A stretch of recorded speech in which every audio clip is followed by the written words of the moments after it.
When you want your spring break to feel like... and your kids' pool day to feel like... and your hotel bed to feel like... ooh, and room service to feel like... because at Hilton, hospitality feels like... Your cabana's ready. Would you like fresh towels? It matters where you stay. Book now at Hilton.com. Hilton, for the stay. El 18 de marzo de 1964, la pequeña Maurice Kiberella, de 9 años, fue secuestrada cuando caminaba a su escuela en Hazleton, Filadelfia. Esa misma tarde, su cuerpo fue encontrado en un botadero de residuos de carbón tras haber sido violada y estrangulada.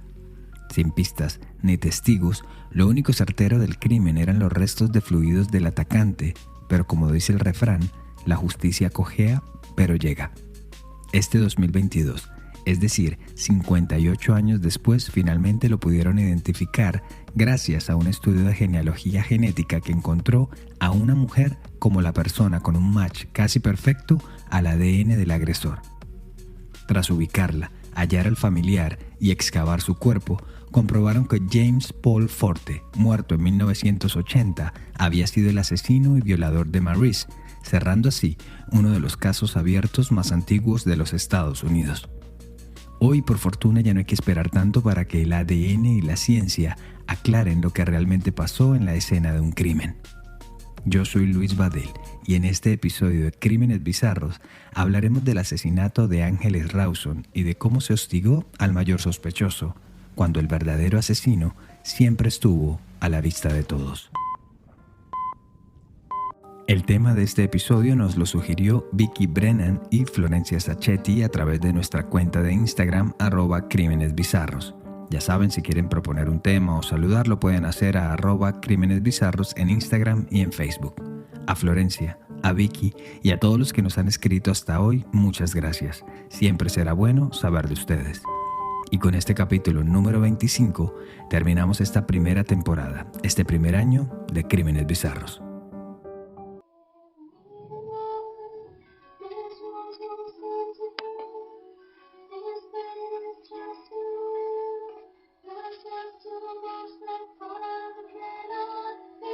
Estas heridas parecen no sanar. Este dolor es simplemente muy real. Hay tantas cosas que el tiempo no puede borrar. La que canta en ese video es Ángeles Rawson, apenas meses antes de ser asesinada a sus 16 años, una mañana de junio de 2013, en el barrio de Palermo, en Buenos Aires. Y es que esa canción, My Immortal, Mi Inmortal, del grupo Evanescence, parece ser un mensaje eterno que la chica estaba dejándole a todos. Y es que aunque hayan pasado 9 años desde su muerte y ella ya no esté aquí físicamente, parece ser una herida que no sana del todo y que sigue más viva que nunca, no solo en su familia, sino tal vez en toda una generación que durante meses y años siguió muy de cerca a uno de los casos más mediáticos de ese país. Y es que la vida de Ángeles, como la de cualquier adolescente, cualquier menor de edad que muere, podría interpretarse como que terminó muy pronto. Pero cuando esa persona que apenas despunta a la vida encuentra la muerte en un cobarde asesinato, el dolor adquiere otra dimensión, y más aún cuando el responsable es una persona de entera confianza de la familia y de su víctima. La mañana del lunes 10 de junio de 2013, Ángeles se despertó temprano, somnolienta y un poco de mal humor. Según ha recordado su madre, Jimena Aduriz, a Ángeles, o la Mumi, como la llamaban, no le gustaba madrugar. La rutina de los lunes era básicamente la misma. La primera clase del día era la de gimnasia, la cual recibía junto a sus compañeros de grado octavo del Instituto Virgen del Valle en un campo deportivo del barrio de Colegiales a 1,5 kilómetros de su casa. Cabe anotar que acá este campo deportivo era de propiedad o es de propiedad de la CEAMSE, la Coordinación Ecológica Área Metropolitana, algo así como la empresa encargada del manejo de residuos de la ciudad de Buenos Aires, y más adelante veremos por qué este no es un dato menor. La Mumi, enfundada en su sudadera en un pantalón y chaqueta deportivas color verde limón y con sus zapatillas topper, trotaba y hacía ejercicios en la pista, mientras charlaba con sus compañeras de cómo les había ido el fin de semana y esas cosas propias de la adolescencia. Luego, pasadas las 9:30 de la mañana, el grupo se disolvía y cada una se iba para su vivienda para nuevo encontrarse después del mediodía en las instalaciones del colegio y así tomar el resto de las asignaturas académicas del día. Lo último que Ángeles le dijo a sus amigas fue: me voy a comer y vuelvo, cuando se separaron en el cruce de las calles de Costa Rica y Dorrego. Si nada la distraía, el camino de regreso a su departamento era el primer piso de un edificio situado en la calle Emilio Raveñani al 2360, no le tomaba más de 20 minutos. Eso quiere decir que siempre llegaba a su residencia al filo de las 10 de la mañana, donde pasaba un par de horas y almorzaba antes de volver al instituto. Pero justo esa mañana, eso no fue lo que pasó. Para dar un poco de contexto, hay que mencionar quiénes vivían con Ángeles en su departamento. Su madre Jimena, su padrastro Sergio Opatowski, su hermano mayor Juan Cruz, de 19 años, y su hermanastro Axel, de 17. Como ya se ha generalizado el término, era una familia ensamblada, que hasta entonces funcionaba bastante bien y que tenía sus altos y sus bajos como cualquier familia. A ellos, cada tanto les ayudaba una empleada doméstica llamada Dominga Torres, quien justamente ese día trabajó entre las 8:45 de la mañana y las 12:45 del día. Y antes de irse, llamó a Jimena para decirle que Ángeles no había ido a almorzar, pero pues ninguna de las dos mujeres le prestó mayor atención a eso. A ver, Ángeles ya no era una niña pequeña, era una buena chica, juiciosa y le tenían confianza. Si no había ido a almorzar, pues sus razones habrá tenido. Ya lo había hecho antes y nada había pasado. Ese día, después del colegio, la jornada terminaría para Mumi con unas clases de inglés en un instituto y a eso de las 9 de la noche ya estaría de vuelta en casa. Ella en líneas generales, siempre de inglés, día lunes, vuelve 9:05, llega a casa, no se retrasa. Y si se retrasa, con su teléfono celular nos llama y nos dice: mamá, estoy atrasada, llego en 15, llego en 20. Como I-20 no llamó y no estaba en casa, ahí fue donde yo fui a la habitación y encontré la mochila, donde mi mujer llamó al colegio y le informaron que por la tarde no había ido y al instituto de inglés tampoco. Así lo relató el padrastro de Mumi, Sergio Opatowski, en un directo con el periodista Eduardo Feynman del canal C5N. Esa misma noche, Opatowski, diría después, se fue a recorrer los hospitales de la zona, así como el colegio, el instituto de inglés y las casas de algunas de las amistades de Mumi, sin suerte, mientras su madre y su padre biológico, Franklin Rawson, hacían las denuncias respectivas ante las autoridades. Pero el día siguiente, el 11 de junio, no llegó con buenas noticias. A eso del mediodía y a unos 20 kilómetros de distancia se empezó a esparcir como pólvora la noticia de que en la planta de residuos de la SEAMSE, pero la ubicada en la localidad de José León Suárez, en el conurbano bonaerense, habían encontrado el cuerpo de una joven, envuelta en una bolsa negra de basura. Estaba con sus zapatillas, con su pantalón de gimnasia verde colocado normalmente. Tenía descubierto parte del torso y tenía una bolsa verde que le cubría parcialmente la cabeza. Relató a la radio Gabino Pistoia, secretario gremial de la SEAMSE y uno de los primeros operarios en encontrarse con el cuerpo. De inmediato la noticia llegó a oídos de los familiares de Ángeles, quienes confirmaron lo peor cuando el fiscal Héctor Ceba describió el hallazgo de la joven a la radio.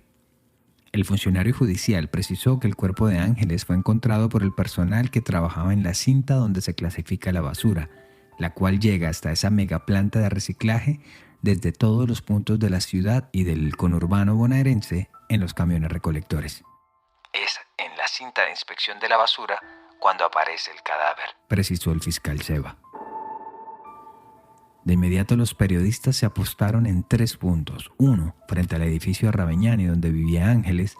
2, frente a la planta de SEAMSE de José León Suárez donde apareció su cuerpo. Y 3, frente a la planta de SEAMSE del barrio Colegiales, donde la joven había tomado su clase de gimnasia 24 horas atrás. Los canales de televisión no paraban de transmitir sobre la tragedia, sobre el hallazgo, y pues ante la falta de certezas, empezaron a presentar todo tipo de hipótesis y teorías, y a formular todas las posibles preguntas del caso. Por supuesto, el público, los televidentes, empezaron a hacer lo propio.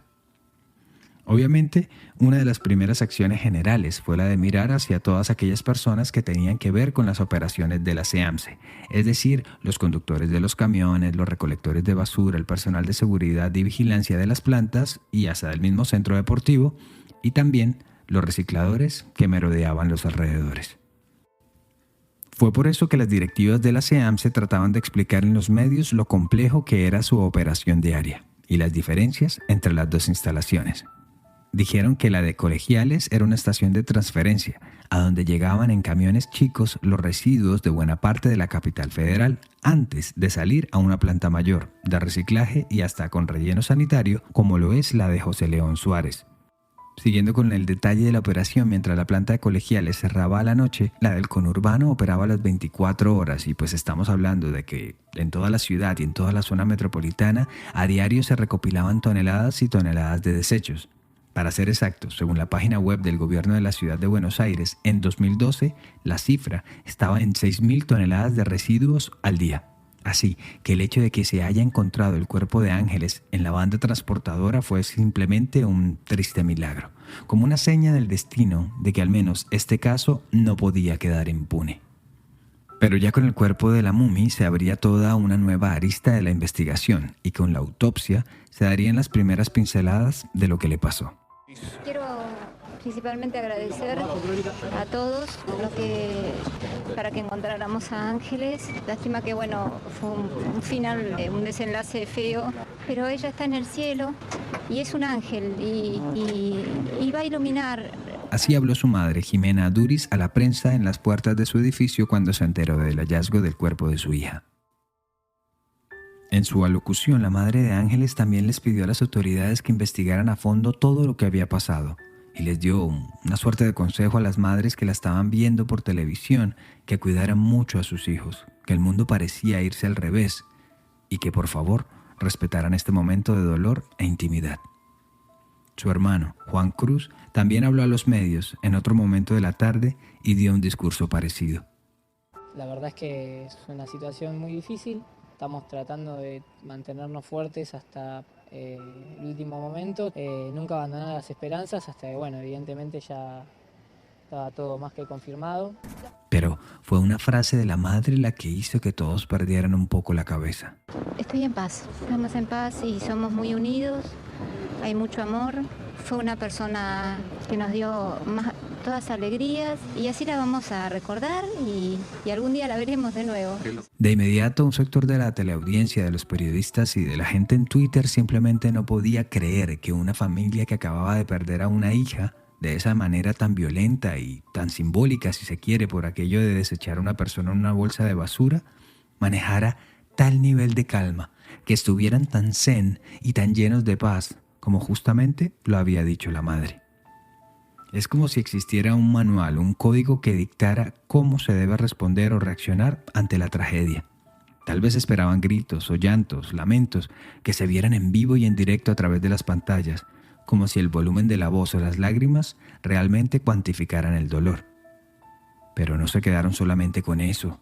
A ese mismo sector de la población les llamó poderosamente la atención ver la verborragia, la risa fácil y el desenfado con el que hablaba el padrastro de Ángeles, Opatowski. Ver cómo sus ojos parecían salírsele de las cuencas cuando los habría sorprendido y cómo lanzaba frases al aire como sin pensarlas luego de cada pregunta. Las cámaras de televisión empezaron a seguirlo. Lo pillaban fumando en la esquina del edificio, le revisaban sus gestos al hablar, cómo hablaba con los vecinos, y hasta varios famosos periodistas le instalaron cámaras y micrófonos secretos como a la espera de que desvelara por error alguna pista.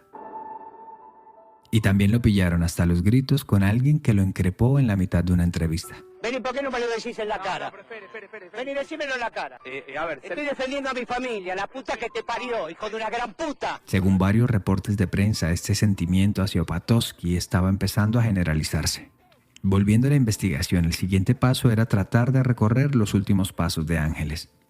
Se conoció que su teléfono celular estuvo prendido hasta la noche anterior cuando no llegó a casa, ya que sus familiares la llamaron varias veces, pero Mumi nunca respondió, hasta que bien entrada la noche, al llamar una vez más al móvil, este ya se encontraba apagado.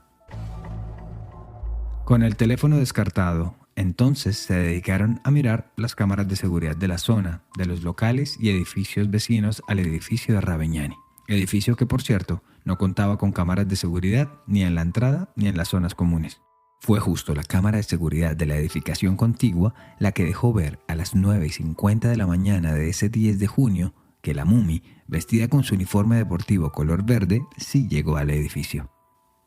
Tras descubrir esas imágenes, los investigadores, encabezados por la fiscal Paula Azaro, centraron sus esfuerzos en los que estaban esa mañana en el apartamento A de la planta baja del edificio de Raveñani, es decir, la mucama Dominga Torres y su hermanastro Axel Opatowski, quien justamente ese día no había ido a la escuela. Dominga juró y recontrajuró que Ángeles no entró al apartamento nunca, mientras que Axel dijo que él no se dio cuenta porque nunca salió de su cuarto y estuvo durmiendo toda la mañana. La madre y su padrastro habían salido por separado y en horas distintas de esa mañana a realizar unas cobranzas y otras diligencias relacionadas con la microempresa que tenían. Pero aún así, las sospechas de buena parte del público seguían recayendo sobre Opatowski. Varios reportes de los medios por esos días incluso empezaron a hacer eco de esas habladurías del público y hasta contrataron expertos en lenguaje no verbal para analizar cada uno de sus gestos y tratar de descubrir su verdadero yo. Pero eso no era todo. En su contra hubo hasta falsos testigos. Así lo recordó el periodista de Policiales Rolando Barbano, conductor junto a Ricardo Canaletti del programa Cámara del Crimen, cuando hicieron un recuento del caso. Te voy a dar el nombre, se llamaba Eliodoro Rubén Vivero. Ese testigo que llevó la secretaria de Enlace Judicial, una funcionaria del Ministerio de Seguridad, le dice a Paula Azaro que lo había visto la noche del crimen, la del lunes 10, a Opatowski por la calle Paraguay empujando un contenedor de basura. Ya está, listo, Opatowski está. Pero esta no fue la única anormalidad. Una primera autopsia señaló que Ángeles había muerto producto de los traumatismos recibidos al interior del camión de basura. Se trata de una asfixia provocada por una gran presión del tórax en las que hubo fracturas múltiples en costillas y en la clavícula derecha, dijo el médico forense Héctor Konopka. Este también afirmó que la chica había agonizado durante 12 horas por falta de oxígeno y presión en el tórax. No obstante, para el perito Jorge Quiroga, quien integró la junta médica de la autopsia, la muerte de Mummy fue por asfixia manual. Pero no solo eso, sino que también hubo intento de violación. Con el tiempo, se desestimaría el concepto del forense Konopka, pues en el video oficial de la diligencia se le vio fumando al lado del cuerpo, trabajando sin guantes durante la necropsia y reconociendo incluso que había tenido contacto con el cuerpo de la chica sin seguir los protocolos. Además, reforzando la versión de Quiroga, las fotos oficiales de la diligencia forense le permitieron comprobar que el cuerpo de la joven presentaba lesiones paragenitales, es decir, en la parte interna de los muslos y la pelvis, y que aunque no se había consumado la penetración, la chica había sido abusada sexualmente.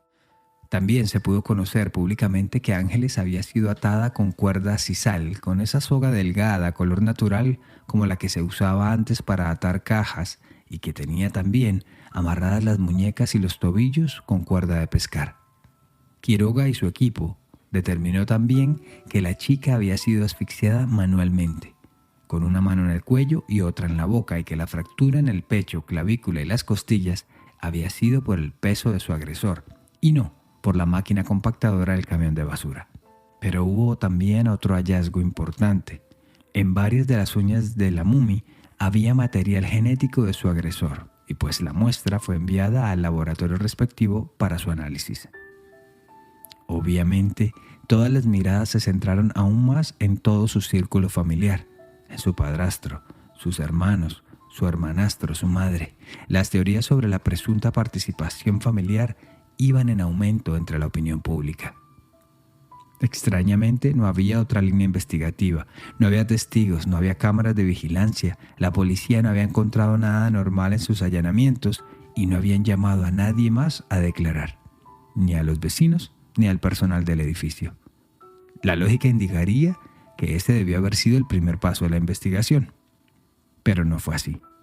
Acá hay que anotar que en Argentina es muy común la figura del portero o del encargado, que es una persona que usualmente vive en la misma construcción en un apartamento más chico ubicado en el sótano o en el último piso y quien se dedica a las tareas de mantenimiento y a veces también administrativas. El del edificio Raveñani al 2360 era Jorge Néstor Mangieri, de 45 años, quien llevaba más de 10 años trabajando y viviendo en la propiedad. Era una persona de confianza para todos, y como lo indicaría la tradición de los de su gremio, siempre manejaba un poco más de información que el resto del vecindario. Es más, fue él quien identificó a la Mumi en el video de seguridad del edificio vecino. Digo, a final de cuentas la conocía muy bien. La había visto crecer desde que la chica tenía 6 años de edad y hasta incluso la había cuidado en su casa o en la terraza del edificio cuando era más pequeña y subía a jugar con sus hermanitos. El día de los hechos estuvo todo el día en el edificio cumpliendo sus labores, pero justamente el martes 11 de junio, al día siguiente, cuando apareció el cuerpo sin vida de Ángeles, Mangieri había mandado a su reemplazo, aduciendo que estaba con gripa y que se sentía mal. La fascinación por el caso era tal que aunque el jueves 13 de junio un tren de pasajeros se estrelló contra otro en la estación de Castelar, dejando un saldo de 2 muertos y 300 heridos, en todos los medios de comunicación solo parecía haber espacio para hablar de Ángeles Rawson. Durante ese día, el 13 de junio, los móviles cubrían en directo a las afueras de la Cochería Paraná, de la casa funeraria donde velaban los restos de la chica en la localidad bonaerense de Vicente López. Allí desfilaron cientos de personas, de sus compañeros de escuela, su exnovio, los amigos de sus hermanos que la conocían desde niña. Su hermano mayor, Jerónimo, quien no vivía con ellos en la casa, se descompensó un par de veces y tuvo que salir varias veces de la sala de velación para tomar algo de aire fresco. Llamó la atención que al velatorio también iban llegando jóvenes vestidos de negro y de rojo, con sus pelos tinturados, luciendo maquillaje, vistiendo botas altas y camisetas y buzos con estampados de anime, de Naruto, de Caballeros del Zodiaco. Ellos eran los mejores amigos de Mumi, con quienes compartía su pasión por las caricaturas japonesas, el cosplay y la música de bandas como Linkin Park o Evanescence. Ellos eran su tribu urbana, acaso desconocida o exótica para la mayoría, pero que incluso por eso un sector de la audiencia, siempre hambriento de polémica, la alcanzó a juzgar. Mientras avanzaba el funeral y más adelante el entierro en el cementerio de Jardín de Pilar, personal de la policía y la fiscalía allanaban el apartamento de Ángeles en busca de cualquier tipo de pista. Así lo narró la madre al diario La Nación. Allanaron en mi domicilio cuando yo la estaba velando y yo ya no pude volver nunca más a mi casa porque me la dejaron destruida y además la señora del portero vivía en el edificio. Bueno. El día siguiente, el 14 de junio, a altas horas de la noche, alguien cayó en cuenta de que el portero del edificio o su esposa, quien también vivía allí, podrían dar algún indicio de lo sucedido. Pero al parecer, el tipo solo apareció el día 12, habló con los investigadores y luego no volvió más. Así que con la primera que hablaron fue con Diana Saetone, la esposa de Mangieri. Y es ahí cuando empezó un camino sin retorno con rumbo a la verdad. A la pregunta de que si ella se había quedado en casa la noche del 10 de junio, la mujer dijo que no, que justamente ese día se había quedado en la casa de sus padres, ya que Mangieri estaba arreglando la que tenían en la localidad de General Pacheco. A la pregunta de que si Mangieri se había quedado con ella esa noche, ella respondió que no.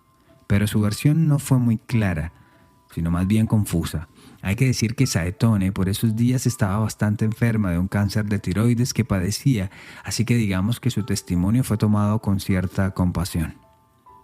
El turno después fue para Mangieri, quien en un detalle increíble llegó detenido a la Fiscalía de Instrucción número 35, vestido como si fuera un miembro de la Policía Federal Argentina, la PFA, con su gorrita y su chaleco azul. La fiscal Paula Azaro y su secretario empezaron el interrogatorio. Aprovecharon la hora, el cansancio y acaso también el delicado estado de salud de su esposa y las futuras o posibles consecuencias de sus contradicciones para ablandar un poco Mangieri. En medio de la declaración, Mangieri se levantó la camisa y mostró lo que parecían ser unas quemaduras. Tenía también una herida en el pómulo izquierdo y denunció que miembros de la policía lo habían torturado y todo para que se adjudicara la responsabilidad del crimen. A ver, hablar de tortura en Argentina, país que padeció una cruel dictadura militar, no es un asunto menor. La fiscal enseguida preguntó por detalles, nombres, datos, algo que corroborara su testimonio, pero Mangieri no conectaba bien su parlamento.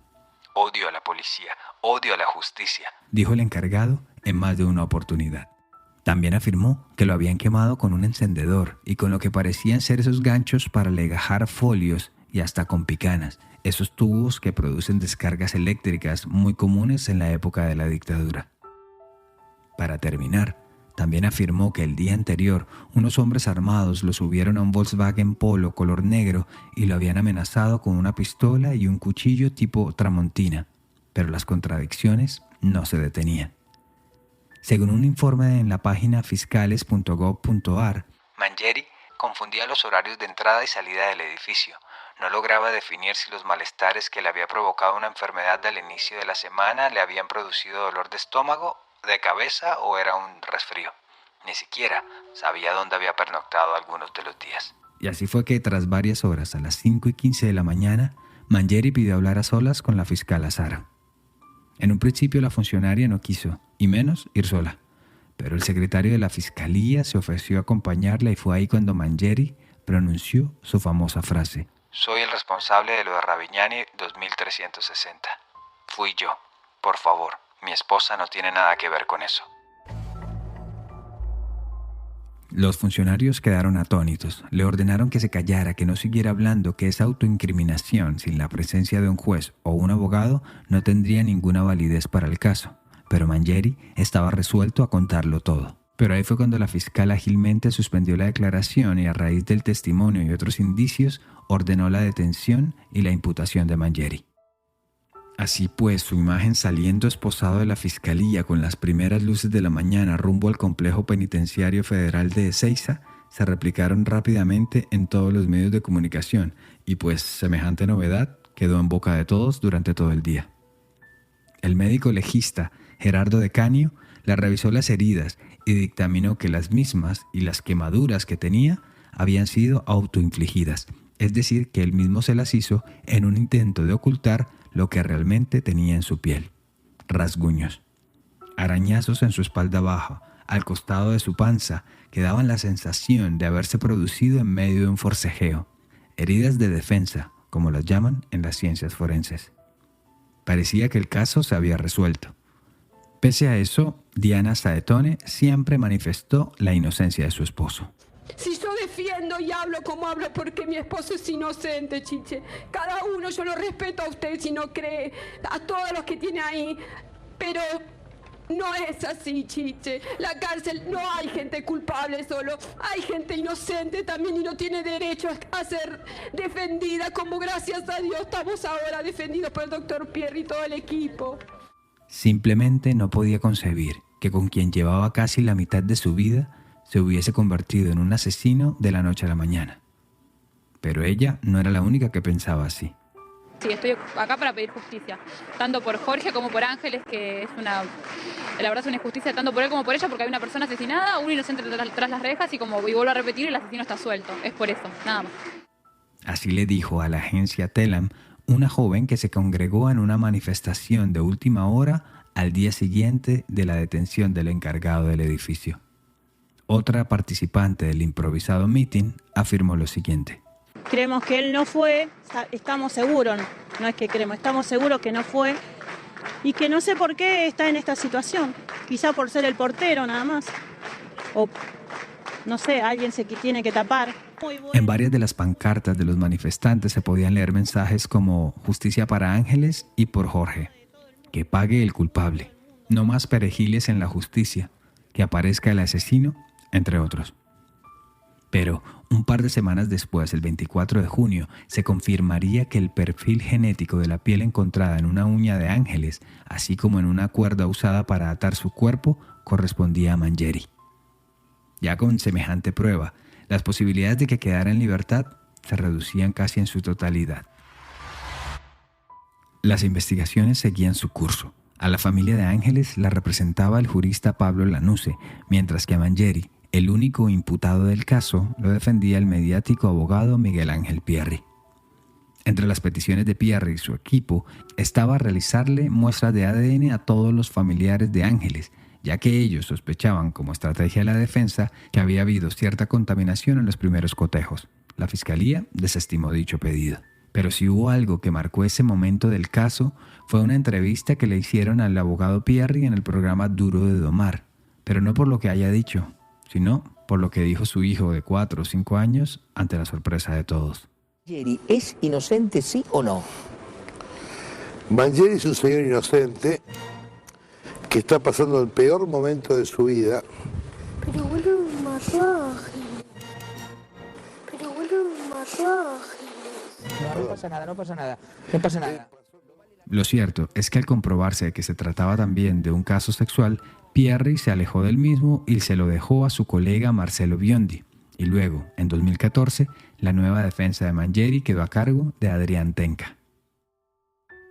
Con el curso de los días se entrevistaron por fin a todos los 26 vecinos del edificio de Ravignani, se exhumó el cuerpo de la Mummy para hacerle una nueva revisión con una junta médica y la fiscalía se esforzó en recomponer uno a uno los hechos y a revelar detalles hasta entonces desconocidos. Entre ellos estaba que cuando Ángeles llegó al lobby, Mangieri la interceptó y la invitó al sótano del edificio con el pretexto de entregarle unos recibos de servicios públicos y otras correspondencias.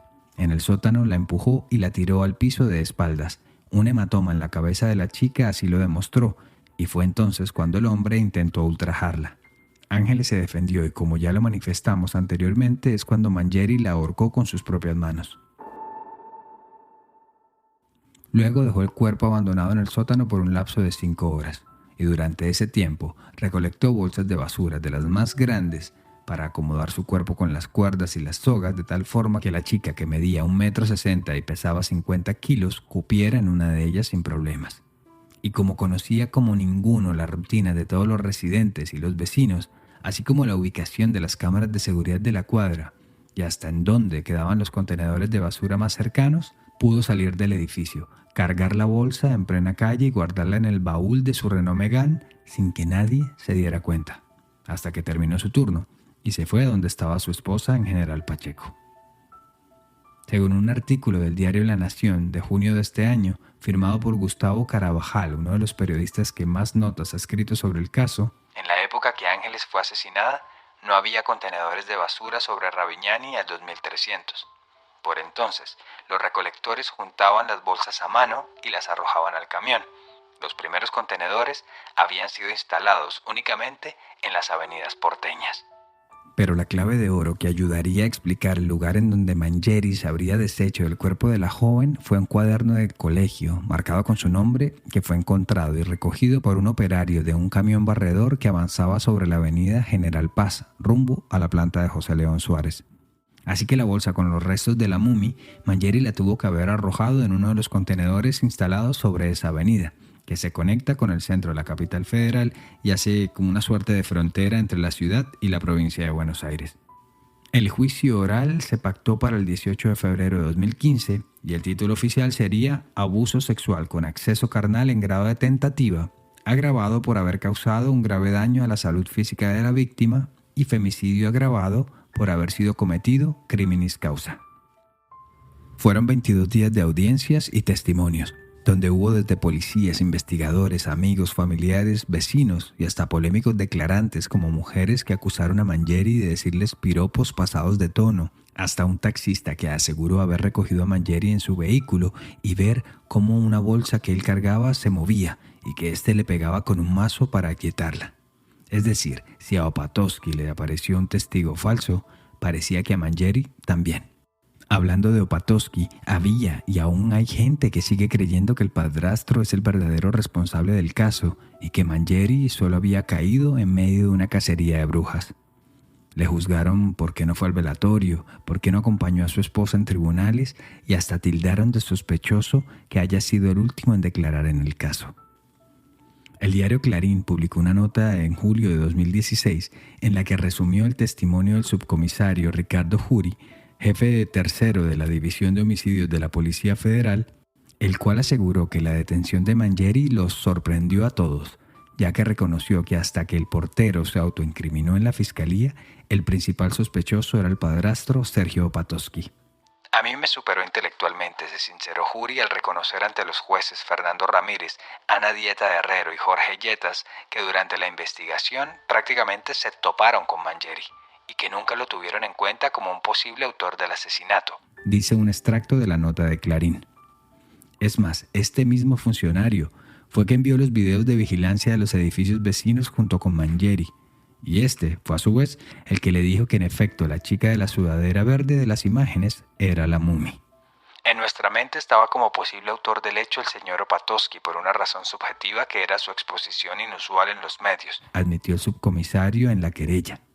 Antes de que los letrados se centraran en determinar la sentencia justa para Mangieri, este tuvo la oportunidad de decir unas palabras ante el juez y todos los asistentes. Sí, simplemente 2 palabritas, señor presidente. Sí, lo escuchamos. Volver a declarar mi inocencia. Soy inocente. No tuve ni tengo nada que ver con la muerte de Mumi. Y nada más, solo eso. Y que se haga justicia, nada más. Nada más. No se sabe qué hirió más a los familiares. El hecho de que nunca haya sido capaz de reconocer lo que hizo, o que haya tenido el descaro, el cinismo, de haber llamado a Ángeles Mumi, ese apodo tan querido y entrañable para todos. Lo cierto es que con las pruebas, los testimonios y la reconstrucción de los hechos, el 15 de julio de 2015, 2 años y un mes después de cometidos los hechos, Jorge Néstor Mangieri fue condenado a cadena perpetua por femicidio. Pena que fue ratificada en todas las instancias, incluso en la Corte Suprema de la Nación en 2018. Pero en Argentina parece que la cadena perpetua no es tan perpetua, pues la legislación permite que un condenado a la cadena máxima pueda pedir la libertad condicional luego de haber cumplido 35 años de cárcel, siempre y cuando haya mantenido una buena conducta. Así las cosas, en 2048, cuando Mangieri tenga 80 años, podría aspirar a este recurso. Pero por fortuna, aún falta mucho para eso. Por lo pronto, hoy pasa sus días como faginero en la prisión, es decir, el encargado de las tareas de limpieza. Su esposa y su familia, al menos hasta el 2020, antes de la pandemia, lo visitaban juiciosamente cada 2 semanas. A final de cuentas, lo que era la normalidad para la pareja también terminó abruptamente esa noche de junio. Por su parte, la vida de los Rawson-Opatowski nunca volvió a ser la misma desde que la Mumi les fue arrebatada. Al departamento que compartían como familia nunca más volvieron y lo pusieron en renta. Hasta hace unos años, ahora allí vive una jubilada. Jimena Duris y Sergio Opatowski siguen juntos, se acompañan y se complementan en el dolor, pues para su bien no prestaron atención a los comentarios malintencionados y a los señalamientos. Opatowski sigue trabajando como instructor de pesca, mientras que Jimena se volvió una activista sobre los femicidios y trabaja con el Observatorio de Víctimas de Delitos. De sus hijos, Jerónimo, el mayor, es tesorero de un banco. Juan Cruz es ingeniero de sistemas. Y Axel, de quien se dice en algunos medios que padece una deficiencia cognitiva, sigue trabajando con su padre. Pero la tragedia parece que no los suelta. Mi suegra falleció de tristeza a los 6 meses y al año murió mi hermano también, cuando la defensa lo llamó como testigo. Mi hermano tenía problemas cardiológicos y no lo resistió y se murió. Y sobre el dolor de vivir sin su hija, Jimena, cada vez que habla, lanza una frase más aguda y emotiva que la anterior. El gran temor que tenemos las mamás es que tu hijo se transforme o tu hija se transforme en una foto vieja, o para las personas que no la conocieron, en un fantasma, ¿no? El proyecto del hijo y ese tesoro que fue mi hija mujer, porque yo pensé que nunca iba a tener una hija mujer, y no está más, y no está más nada de eso. La tuve poquito tiempo y la extraño horrores, pero yo me siento bendecida de haber sido su mamá. Yo no tengo odio en mi corazón. Enojo sí, pero si la tuviera 5 minutos más, no la soltaría.